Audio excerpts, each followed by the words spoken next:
Hello guys, welcome back to my channel. Naalala nyo ba to? Nagluto ako ng kapeng bigas.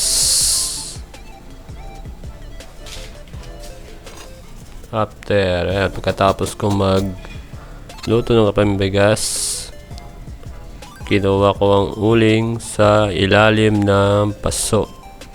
Yan, kaya kayod ko.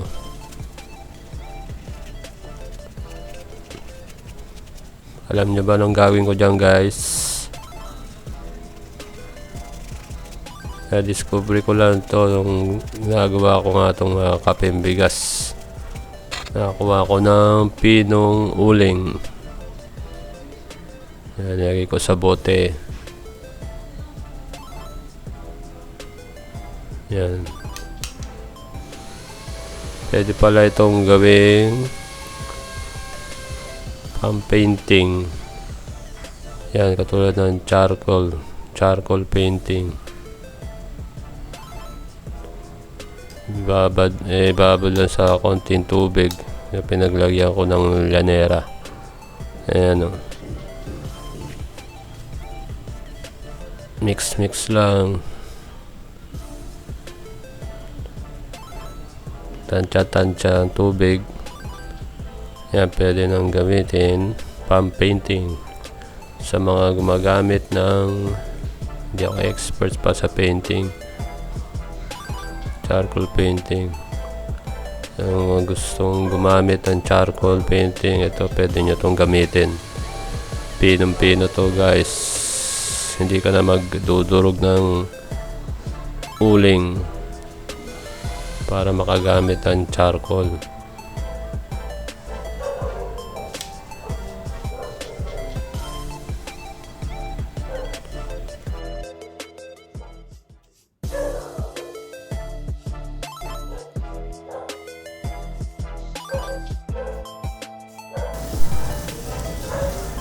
Yan, stroke lang hanggang matuto mag-painting guys. Di ba tayo expert sa pag-painting? So yung bumili ng ibang brush para may ibang stroke ang inyong magawa.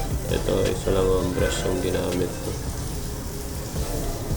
Pang halukay lang yata ito, pang halukay. Pero nakikita nyo yung ginagawa ko ng saw-saw. Kunin ang consistency yung charcoal. Smooth ang pagka-brush. Kaya pinong-pino nga ang aking na-discovering charcoal.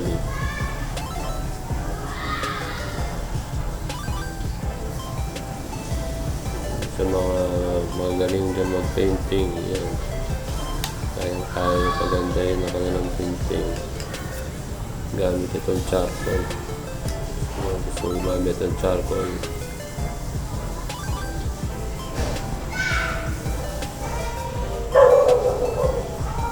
kaya tira brush lang ako ng brush hanggang matapos.